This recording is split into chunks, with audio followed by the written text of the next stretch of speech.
The human colony on the distant planet of Turos V sat peacefully beneath the glow of its twin suns. The settlers had carved out their existence on this rocky, barren world with determination and grit, turning the once desolate landscape into a thriving community. Far from the conflicts of the galactic core, they enjoyed a quiet life. The colony's domes shimmered in the sun, crops flourished in carefully maintained greenhouses, and automated mining rigs hummed steadily as they extracted the rich minerals that had drawn humanity to this remote world. Governor Alina Hawke, a woman of calm resolve, stood in her office atop the central dome, gazing out over the bustling colony. At 45, she had led the colony since its founding 5 years ago. Her focus was always on progress, security, and maintaining the fragile peace that allowed them to grow. The colonists respected her, and she had earned their loyalty through her composed and pragmatic leadership. But today, her eyes carried a hint of unease, though she would never admit it openly. To the colonists, everything seemed under control. Their planet, after all, was located far from the trade routes and military hotspots. The isolation was both a blessing and a curse. Few visitors meant fewer threats, but it also meant they were on their own. And with only a handful of outdated defense systems and no dedicated military presence, the colony appeared defenseless to anyone who might come looking for trouble. Colonel Nathan Gray, a retired military officer turned chief engineer, worked in the colony's underground command center. Now in his early 50s, Gray had left the front lines years ago, seeking a quieter life. But despite the relative peace of Turos V, his instincts never allowed him to truly relax. His job was to maintain the colony's infrastructure, but behind the scenes, he quietly worked on upgrading the defense systems, a precaution he hoped would never be needed. Nathan Gray had always believed in preparing for the worst. His makeshift militia, comprised of miners and engineers, had been training under his guidance for months, though it was kept quiet. No one saw them as soldiers, but they knew how to hold a rifle, how to set up ambushes, and how to defend their homes. Still, they lacked the firepower or numbers to repel any serious threat. The colonists, blissfully unaware of the quiet preparations taking place beneath the surface, went about their lives. Children played in the streets between the domes, traders bartered in the marketplace, and the farmers tended to their crops. The distant hum of the mining rigs punctuated the peaceful atmosphere, reinforcing the illusion of safety. But an invisible threat loomed just beyond their horizon. In the cold void of space, a band of alien pirates known as the Baron Horde drifted silently in their worn, battle-scarred vessels. The Baron Horde had a fearsome reputation, preying on isolated colonies and fringe worlds where defenses were minimal. Captain Threx, a towering figure with leathery, scaled skin and glowing yellow eyes, sat on the bridge of his flagship, scanning the human colony from afar. To him, it was just another soft target, ripe for the taking. Threx had raided countless worlds before, and human colonies were among his favorites. They were weak, easy to break, and full of valuable resources. The pirates thrived on chaos, sweeping in with overwhelming force, stripping everything of value, and leaving ruin in their wake. As his ship hovered in the shadow of Turos V's largest moon, Threx's confidence grew. His crew had been restless, eager for a fresh haul, and this human colony seemed like the perfect prize. "They have no fleet, no significant weapons," Threx growled to his first officer, a wiry alien with a patchwork of scars crisscrossing his face. "We'll strike hard, take what we need, and leave them in ashes. They won't even see us coming." His officer nodded, grinning wickedly. The pirates had already scanned the colony's defenses, minimal, outdated turrets, and no military ships in sight. From all appearances, the humans were completely unprepared for any kind of assault. It would be an easy victory, and soon, the Baron Horde would be richer for it. As the pirates prepared to launch their raid, the colony received reports of strange activity in nearby star systems. Several small settlements had gone silent, their distress beacons sending cryptic, broken messages before cutting off entirely. Word spread among the colonists, but most dismissed it. Turos V was too remote, too insignificant to be of interest to anyone. Governor Hawke's advisors downplayed the reports, assuring her that the colony was safe from the troubles of the galaxy. Yet, there was a gnawing tension in the air, a quiet dread that settled over the command center. Nathan Gray, listening to the fragmented reports, couldn't shake the feeling that something was terribly wrong. He spent more time than usual running diagnostics on the colony's defensive grid, ensuring that the old laser turrets were functional, even though they wouldn't do much good against a full-scale attack. Despite his efforts, the colonists remained largely oblivious to the potential danger. They trusted in the colony's isolation to protect them. For years, they had lived in peace, and it was hard to imagine that anything could change that. But Nathan knew better. He had seen what could happen to unprepared colonies, and the signs were there. It was only a matter of time. Captain Threx, now confident that the humans had no idea what was coming, ordered his fleet to move into position. The barren horde ships descended slowly toward the planet, cloaked in the shadow of the moon. They moved with precision and silence, undetected by the colony's meager sensors. On the surface, life continued as normal. Governor Hawk reviewed agricultural reports in her office, unaware of the looming threat. The farmers rotated their crops, the miners extracted valuable ore, and the children laughed and played in the streets. But far above them, the barren horde ships prepared for their final approach. Threx's eyes gleamed with anticipation as he imagined the chaos he would soon unleash. In the command center, Nathan Gray stared at the radar screens, his heart sinking as he saw faint blips on the edge of the system. It was too late for warnings. The pirates were already here, and soon, the peace of Turos V would shatter. He knew they were not ready, but there was no time left to prepare. All he could do now was hope that the colony's hidden strength would be enough to survive the storm that was about to descend upon them. Without hesitation, he triggered the colony's emergency protocols, sending a silent alarm to the militia and putting the colonists on high alert.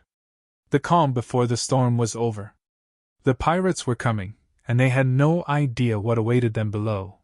The alien pirate ships descended upon the human colony in the dead of night, their engines silent, their approach masked by the shadow of Turos V's largest moon. Captain Threx gave the order to attack, and the pirates moved swiftly, deploying from their ships in organized squads. Their first target was the outer sectors of the colony, where the mining operations were concentrated. This area was sparsely populated and lacked any visible defenses, confirming the pirates' belief that this would be an effortless raid. As they touched down, the pirates encountered no resistance. They spread out across the sector, moving between the domes, looting the storage facilities, and disabling communication systems. The few colonists in the area ran in panic, some trying to flee, others caught in a state of shock. This was exactly what the pirates had expected: chaos, confusion, and fear. To them, it was almost too easy. Captain Threx watched from the bridge of his flagship as the initial reports came in. No casualties, no resistance, just panicked humans running for their lives. His confidence swelled, and he allowed himself a brief moment of satisfaction. The colony's riches were ripe for the taking, and soon his crew would be swimming in plunder. He gave the order to press further into the colony, confident that the humans had no fight in them. On the ground, however, the situation was beginning to change. While the pirates focused on looting and destruction, a few of the more observant colonists had already begun to regroup. Colonel Nathan Gray, who had anticipated an attack of this nature, quickly mobilized his makeshift militia. It wasn't much, just a handful of miners and engineers who had been trained in basic combat tactics, but it was enough to form small pockets of resistance. The colonists' initial response played directly into the pirates' hands. The panic and disarray allowed the raiders to press further into the colony's core without encountering significant opposition. But beneath the surface, something else was brewing. Nathan Gray worked quickly, issuing orders to key members of the militia to coordinate their response. They set up strategic points where they could launch small, targeted attacks on the invaders. These weren't large-scale assaults, but they didn't need to be. The goal was simple: disrupt the pirates' momentum, create confusion, and slow them down. The pirates, arrogant and overconfident, failed to notice the subtle signs of resistance at first.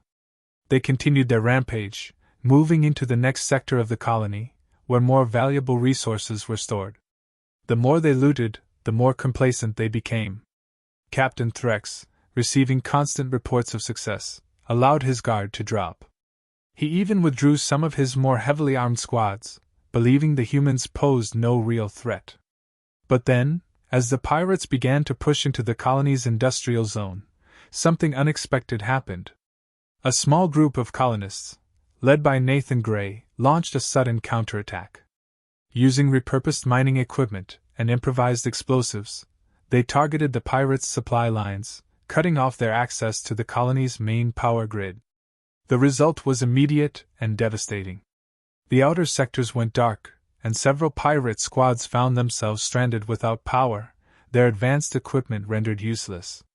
The first counterattack caught the pirates off guard.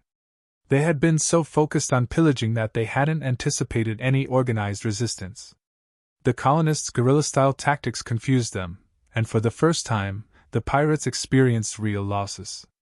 A few of their squads were ambushed, and while the colonists' weapons were crude compared to the pirates' advanced technology, they were effective enough to cause damage. Captain Threx, hearing the reports of the counterattack, felt a flicker of irritation. How had these weak humans managed to disrupt his operation? He ordered his troops to regroup and double their efforts, convinced that this resistance was merely a fluke. He still believed that victory was inevitable, that the humans would eventually buckle under the pressure. But the pirates' arrogance was beginning to show its cracks. As they attempted to press further into the colony, they found themselves met with increasing resistance. Small bands of colonists launched hit-and-run attacks, using the colony's complex layout to their advantage. They knew the terrain better than the pirates did, and they used it to set traps and ambushes. The pirates, unfamiliar with the environment, struggled to adapt. Nathan Gray, coordinating the defense from a hidden command post, continued to rally the colonists.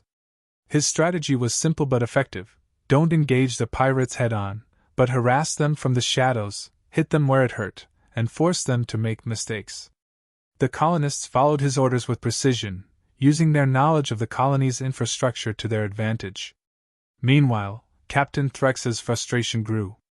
The humans were supposed to be weak, easy to subdue. And yet, despite his superior numbers and firepower, the pirates were losing ground. The colony, which had seemed so defenseless at first, was beginning to show its teeth. Threx ordered his lieutenants to crush the resistance, but by now, the colonists had managed to stall the pirates' advance. The first real battle broke out in the colony's central industrial hub, where the pirates had been attempting to steal valuable resources. A group of colonists, led by Nathan Gray and armed with makeshift weapons, ambushed a pirate squad as they tried to load their loot onto a transport ship. The battle was fierce and chaotic, with the colonists using every bit of cover they could find. Though outgunned, they managed to hold their ground, inflicting heavy casualties on the pirates. As the dust settled from the skirmish, it became clear to the pirates that they had severely underestimated the humans. What had begun as a simple raid had turned into a protracted struggle. Captain Threx, now furious, realized that the humans were far more resourceful than he had anticipated. But even as his forces faltered, he refused to admit defeat. He still believed that the humans would break eventually. After all, they were just a colony, not a military force. However, the cracks in the pirates' plan were becoming more apparent by the minute. Their initial arrogance had led them to make several critical mistakes. They had spread their forces too thin, failed to secure key strategic points, and underestimated the colonists' ability to fight back. Now they were paying the price. The battle for the colony had only just begun, but it was clear that the pirates were no longer in control. The humans, once seen as weak and defenseless, had shown that they were more than capable of defending themselves. The pirates, though still confident in their ultimate victory, were beginning to realize that this fight would be far harder than they had ever imagined. And as the night wore on, the tide of the battle began to shift in favor of the colonists. As dawn broke over the battered colony, the landscape told the story of a night-long struggle. The alien pirates, who had expected to wake up with their loot and move on, were now facing an entirely different scenario. The humans had fought back, and it wasn't just luck that was on their side, it was ingenuity, something the pirates hadn't accounted for. Colonel Nathan Gray, working tirelessly from his command center, had been orchestrating a series of counterattacks, each more effective than the last. Gray's strategy wasn't about direct confrontation. He knew they couldn't match the pirates in sheer firepower or numbers. Instead, he used the colony's infrastructure to fight back. Mining equipment became makeshift weaponry, with massive drills, laser cutters, and explosives repurposed to strike at the pirates' weak points. Colonists rigged their industrial machines to create traps and blockades in narrow corridors. The pirates, unfamiliar with the colony's layout, found themselves navigating a maze of dangers. One by one, pirate squads began falling into ambushes. Gray and his militia knew the colony like the back of their hand, using this advantage to outflank and overwhelm small groups of pirates. What the pirates had viewed as primitive machinery was now their greatest threat. Automated loaders turned into battering rams, while cargo drones, previously used for moving heavy mining equipment, now became surveillance units, tracking pirate movements and sending real-time data back to the colonists. The pirates were quickly losing their bearings. As the humans continued their unconventional attacks, pirate morale began to falter. What was supposed to be an easy raid had turned into a nightmare. Captain Threx, receiving reports of his troops being wiped out in ambush after ambush, found himself struggling to maintain control over his increasingly restless crew. For the first time, Threx felt a pang of doubt. His arrogance had clouded his judgment, and now, the very humans he had dismissed as weak were pushing his forces to the brink. His subordinates were starting to question his leadership. The cohesion of the barren horde, which had been built on a foundation of fear and intimidation, was beginning to fracture. Pirates who once thrived on conquest and destruction now found themselves cornered, afraid, and unsure of their next move. Whispers of retreat circulated among the ranks, though none dared voice it openly in front of Threx. The cracks in the pirate command were widening, and it was only a matter of time before they broke completely. Meanwhile, Gray had his own secret weapon, the colony's AI systems. He had spent years quietly enhancing the colony's automation network, linking it with a series of drones and underground command nodes. Now, he activated the full potential of this technology. The AI worked in tandem with Gray's militia, coordinating attacks, managing logistics, and monitoring pirate communications. It allowed the humans to anticipate pirate movements, cut off their supply lines, and disable key pirate equipment. In several instances, drones armed with EMP devices silently approached grounded pirate ships and disabled their engines, leaving the invaders trapped on the surface. The pirates, who had relied on their superior technology to dominate their targets, now found that very technology turned against them. Unable to call for reinforcements, or even escape, they began to panic. Every attempt to regroup was met with more ambushes and sabotage. The humans' resilience and ability to adapt were wearing them down, and the psychological toll was mounting. As the battle continued, a new feeling swept through the colony: unity.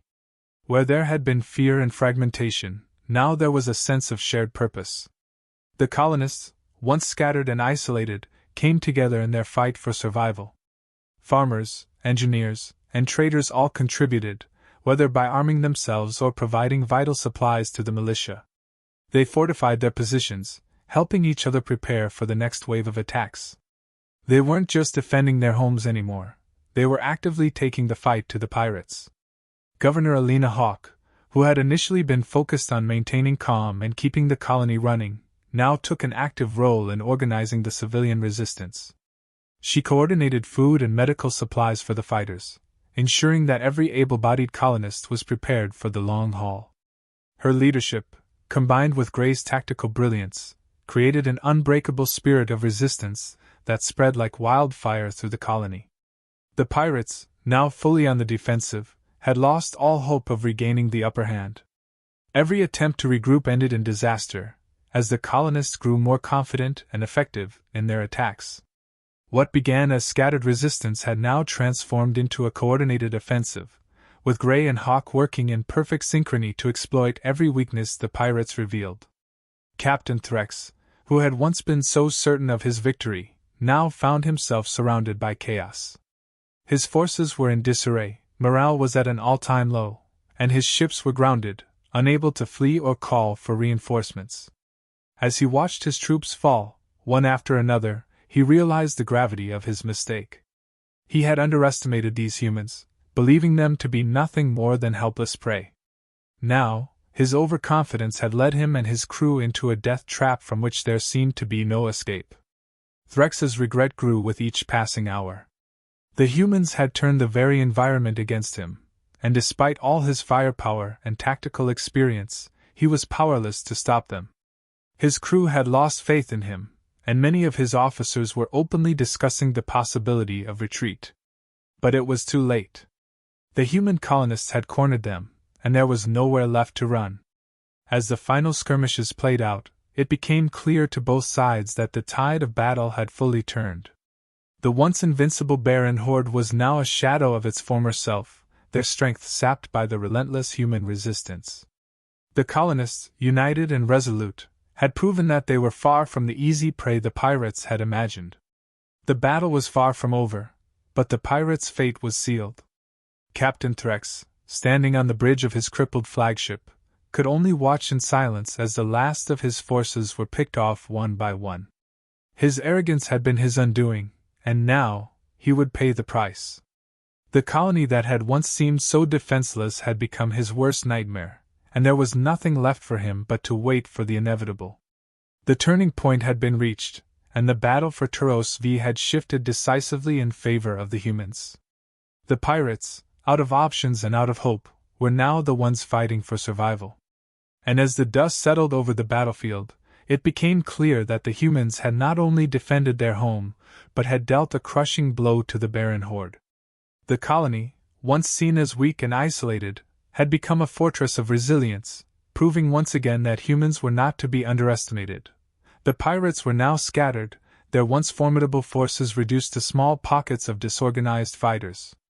The colony, which had seemed like easy prey, had become a nightmare they couldn't escape. Captain Threx, standing on the bridge of his damaged flagship, looked out at the planet below with mounting desperation. The reports from his lieutenants were all the same. His forces were surrounded, running low on supplies, and morale had hit rock bottom. Every attempt to regroup had been met with resistance, and the humans, once thought to be weak, had shown a level of resilience that Threx had never expected. Threx had once been so sure of his victory. Now, he was faced with the crushing reality that his arrogance had led his crew into a trap from which there seemed to be no way out. The humans had turned their seemingly primitive environment and tools into a devastating advantage. Every move he made was countered, every escape route blocked. His forces, once feared across the galaxy, were now being hunted down by colonists armed with repurposed mining equipment and clever tactics. The pirates, cornered and with no reinforcements in sight, made one final, desperate push to escape. Threx ordered all his remaining forces to converge on a single location, hoping to consolidate what little strength they had left and break through the human defenses. But it was too late. The humans had anticipated this move, and Nathan Grey had set up a final trap. As the pirates gathered for their last stand, the colonists, now fully united and organized, launched a coordinated attack from all sides. The once chaotic defense of the colony had become a full-scale offensive. Under Grey's leadership, the colonists had taken the fight directly to the pirates, forcing them into a shrinking pocket of territory. Governor Alina Hawke, who had been managing the colony's civilians, now stood beside Grey, directing supplies and reinforcements where they were needed most. The colony, which had been a peaceful settlement only days ago, had transformed into a battlefield where every colonist played a role. Threx watched helplessly as his forces were cut down. His once mighty raiders, who had terrorized countless worlds, were now being overwhelmed by a group of settlers who had nothing but their determination and ingenuity to rely on. The advanced technology of the pirates was no match for the human spirit. They had underestimated their prey, and now they were paying the ultimate price. For the first time in his long career, Threx felt real fear. Not the fear of defeat, but the fear of realizing that he had made a fatal mistake.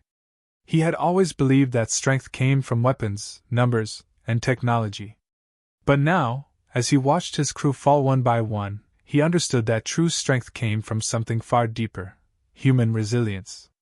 The humans hadn't just defended themselves. They had outsmarted, outlasted, and outfought his entire crew.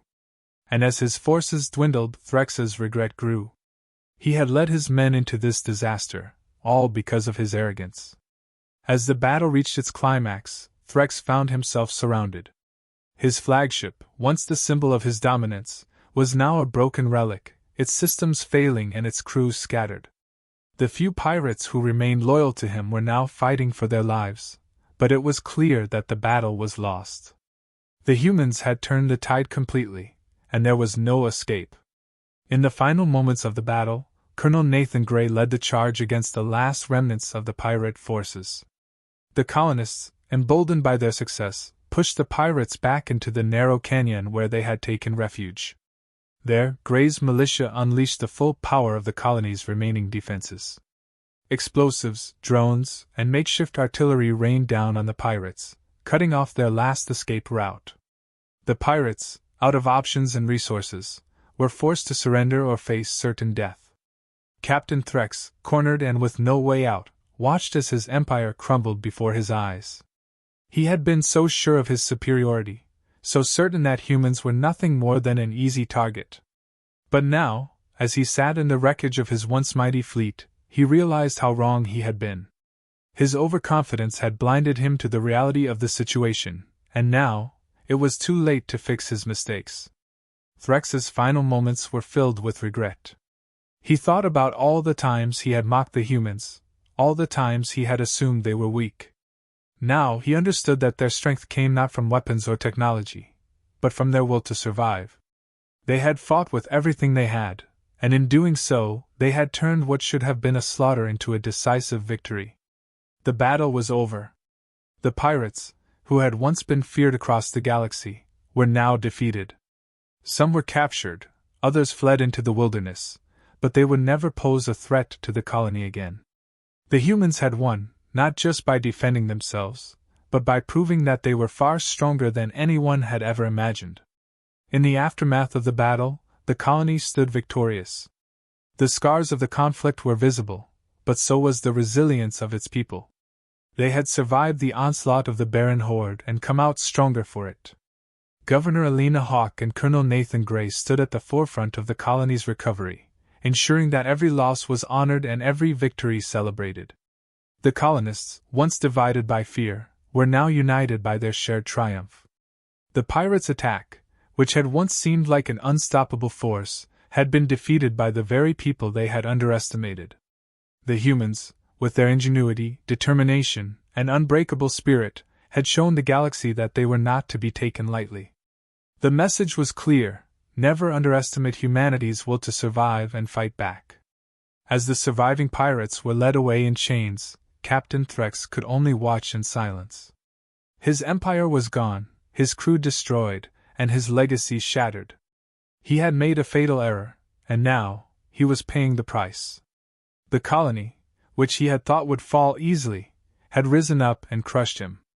And in that moment, as he was taken away by the colonists, Threx knew that he would be remembered not as a conqueror, but as a fool who had underestimated the one thing he should have feared the most: the human spirit.